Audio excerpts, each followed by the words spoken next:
पिछले 75 साल भी हम अपने पैरों में खड़े होकर कंधे वाइड रखे हैं। जब नॉन अलाइनमेंट थी, किसी के साथ झुके नहीं।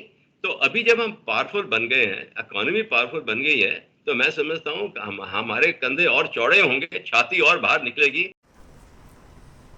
जय हिंद दोस्तों, मेरे चैनल स्ट्रेटेजिक वॉइस में आप सभी का स्वागत है। मैं आप सभी के साथ राजेश, और आज एक बड़े अहम मुद्दे पे हम बात करने वाले हैं। प्रधानमंत्री मोदी का अमेरिका का दौरा खत्म हो चुका है। मीडिया का कहना है कि यह दौरा बहुत कामयाब रहा। इस दौरे जैसा आज़ादी के बाद से कोई दौरा नहीं हुआ।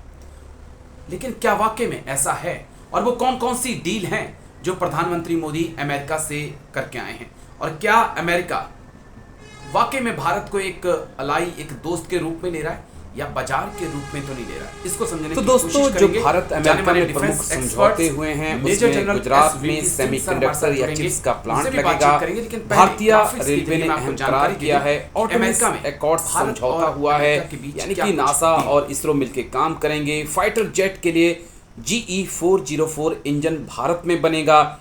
इंडस एक्स की शुरुआत होगी। भारत और अमेरिका के स्टूडेंट और वैज्ञानिक एक साथ मिलकर अब रिसर्च करेंगे। ICET की शुरुआत का ऐलान किया गया है। प्रीडेटर ड्रोन MQ-9 जो है वो भी भारत आएगा। भारत में 2 नए अमेरिकी दूतावास खुलेंगे। ये अहम समझौते प्रधानमंत्री मोदी के दौरे के दौरान। लेकिन अब सीधा major general SVP Singh sir के पास चलेंगे। जाने माने डिफेंस एक्सपर्ट्स हैं, उनसे चीज़ों को समझने की कोशिश करते हैं कि कितना फायदा भारत को होगा।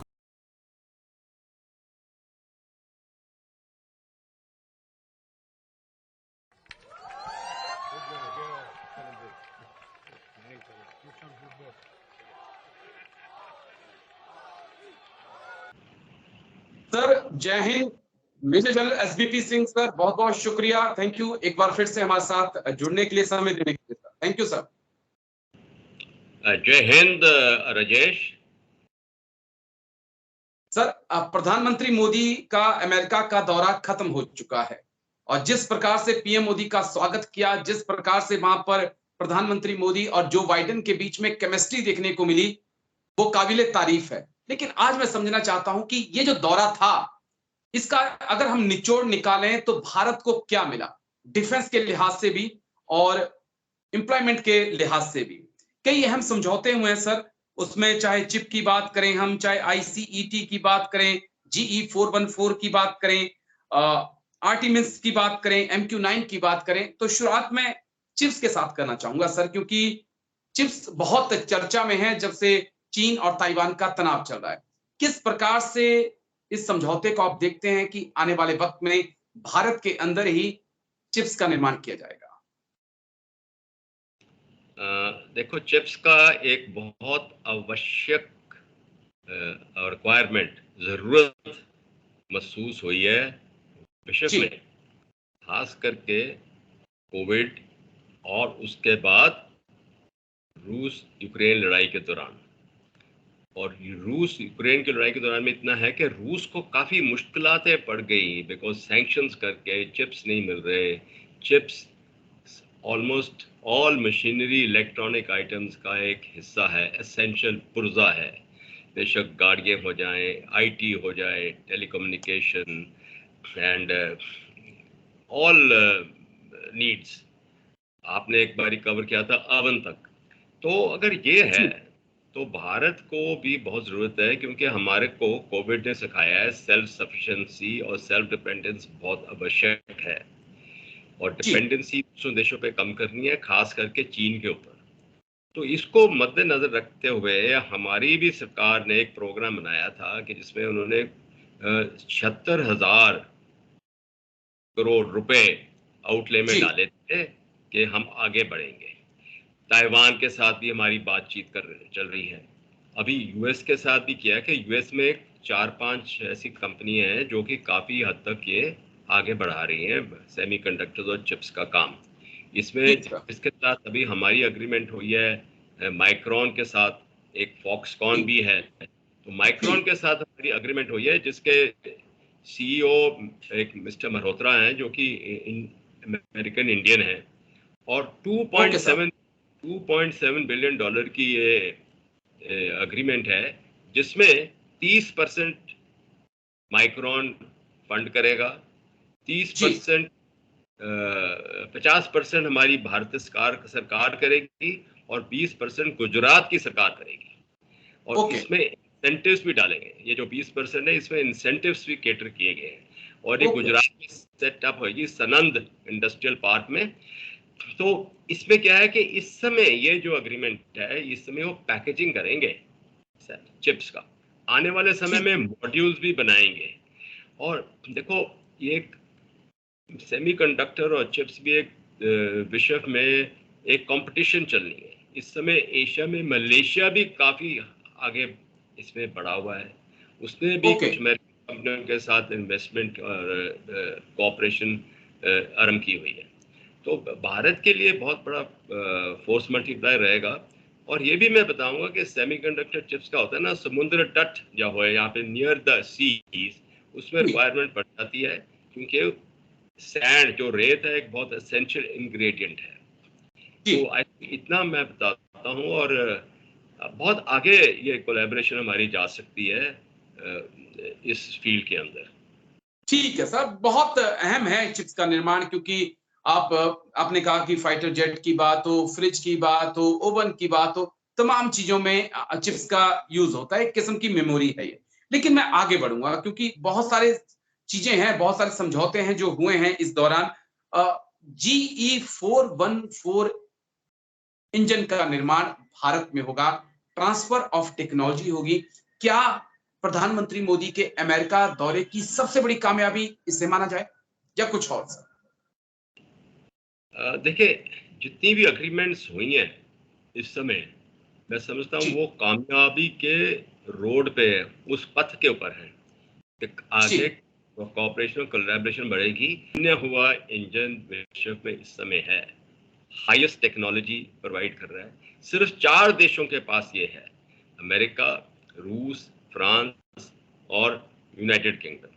और भारत अभी 5वां देश होगा। इसमें आप नोट करेंगे चीन का नाम नहीं आता। तो इसमें ये जो है, ये state of the art aircraft जो है ब्रिटिश बोइंग हॉर्नेट्स जो है और साब ग्रिफिन उसके अंदर है, F-18 जेट्स उनके अंदर इस्तेमाल हो रहा है। ये बहुत पावरफुल इंजन है।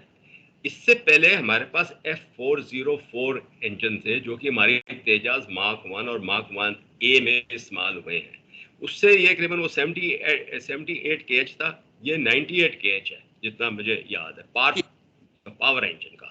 और स्टेट ऑफ द आर्ट इसमें बहुत ज़्यादा काबिलियतें और फीचर्स हैं।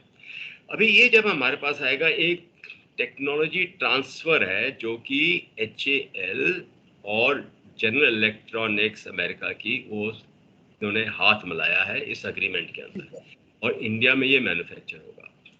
एक बड़ी कामयाबी कह सकते हैं। लेकिन MQ-9 को हमें नहीं भूलना चाहिए। MQ-9 एक ऐसा ड्रोन जिसने जनरल सुलेमानी का खात्मा किया, जिसने अल जौहरी का खात्मा किया। किस प्रकार से भारत की तीनों सेनाओं में इस ड्रोन की भूमिका आप देखेंगे?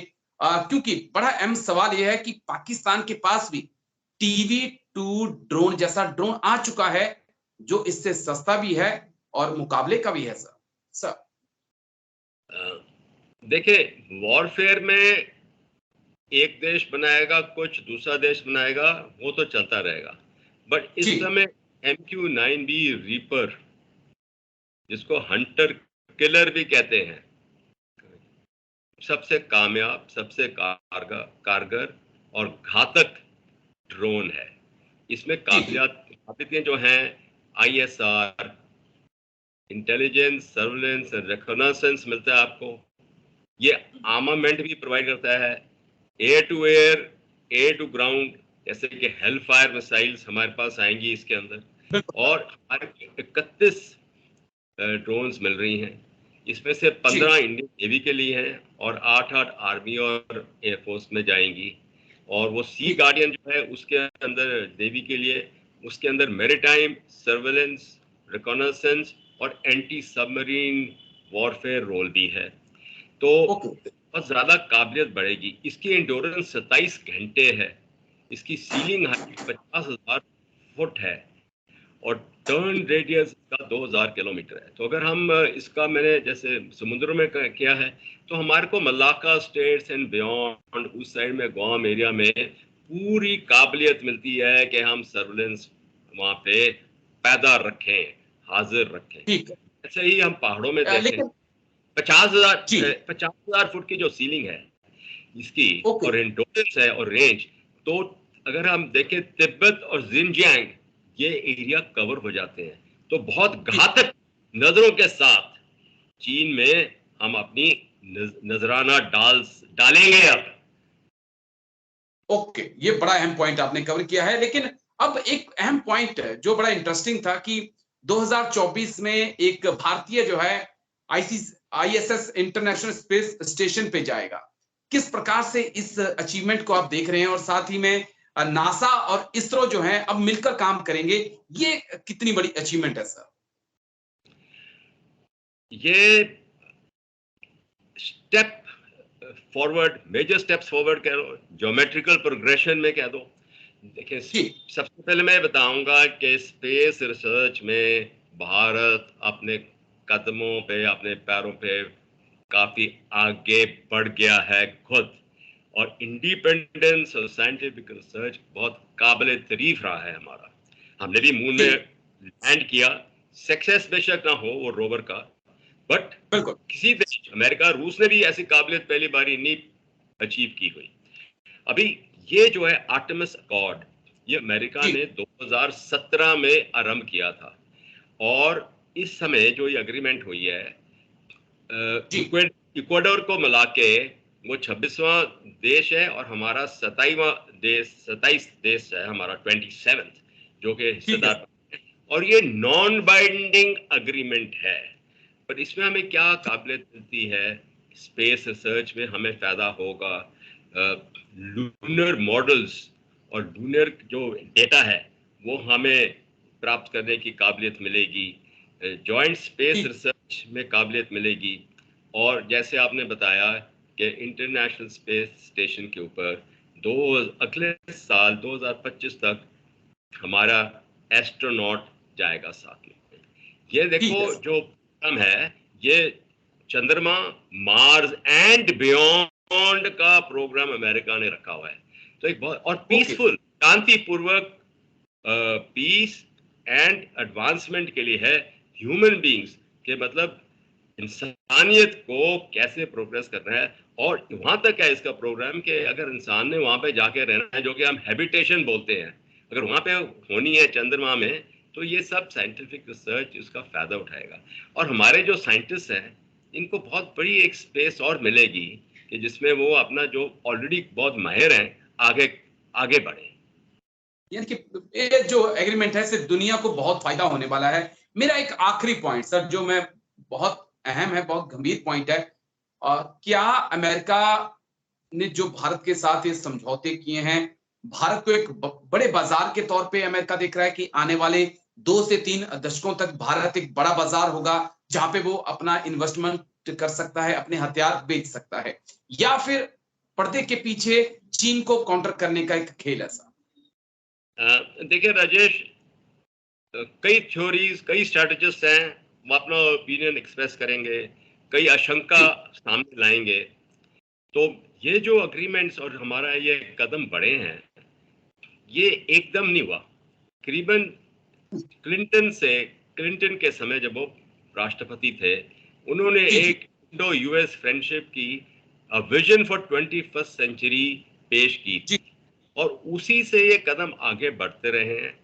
बुश के टाइम, जॉर्ज डब्ल्यू बुश के टाइम में next steps of strategic partnership 2004 में हुई थी, और उसके बाद ओबामा ने आके बोला है कि the 21st century is a defining relationship of Indo US friendship. तो मतलब इस सदी में रहेगा। तो ये एक पेशेंस जिसको बोलते हैं, सबूरी, जैसे आप वर्ड इस्तेमाल कर लो, शांतिपूर्वक, एक मतलब भारत है ना, एक बात है कि पेशेंस हमारी एक बहुत बड़ी कैरेक्टरिस्टिक है। तो उससे ये पैदा हुए, ये एकदम नहीं हो गया। और ये हमारी भी कई सरकार, जैसे वाजपेयी सरकार थी, मनमोहन सिंह सरकार थी, और अभी मोदी सरकार है, ये आगे कदम बढ़ा रहे हैं। तो इसको अगर हम देखें ये सब बातें हो गई हैं, मैं दो चीजें समझना चाहता हूँ। सेंटर में इंडिया का मार्केट है या सेंटर में चाइना है सर, दोनों कंट्रीज के? बस देखिए, इस समय हर एक देश को एक दूसरे की जरूरत है और अमेरिका को भी जरूरत है। अमेरिका ने देख लिया कि हमारी जो इकोनॉमी है ये एक बहुत टॉप लाइन पे पहुंच रही है। नंबर 5 पे तो हम ऑलरेडी आ गए, यूके को डिस्प्लेस किया है।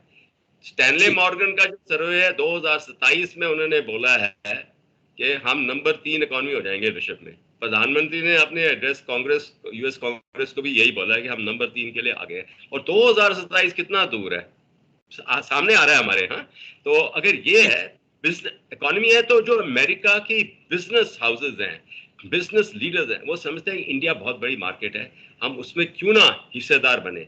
उसमें विन विन सिचुएशन भारत और अमेरिका को है। यहाँ पे भी जॉब्स, एम्प्लॉयमेंट की जो कमी है वहां क्रिएट होंगे। ये हर एक चीज में भारत के अंदर बहुत ज्यादा एम्प्लॉयमेंट क्रिएट होगी, अमेरिका को भी वैसे ही फायदे मिलेंगे।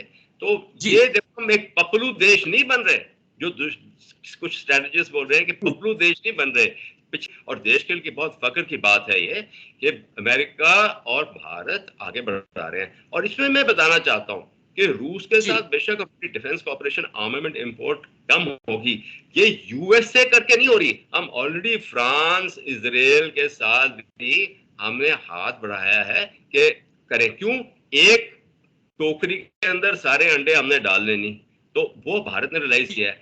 और जो हमारा आत्मनिर्भर डिफेंस है वो अभी टेक ऑफ हो गया है। देखिए, कुछ 6-7 साल पहले हमारे 600 करोड़ की आर्मामेंट एक्सपोर्ट्स थी और अभी हम 200 लगातार बढ़ रहे हैं। तो रूस और इंडिया वाले एंगल पे हम जरूर सर आपके साथ में बातचीत करूंगा। इसके क्या नतीजे होंगे उस पर भी मैं बातचीत आपसे जरूर करूंगा। एक दिन इस मुद्दे पर गंभीर बातचीत मेरी और आपकी होगी। लेकिन आज जो चीजें आपने समझाई हैं सर वो काबिले तारीफ हैं। बहुत बहुत शुक्रिया आपका इतनी गहराई से तमाम चीजों को समझाने के लिए, खासकर इंडिया अमेरिका रिलेशनशिप को लेकर। सर बहुत बहुत शुक्रिया सर। जय हिंद। जय हिंद।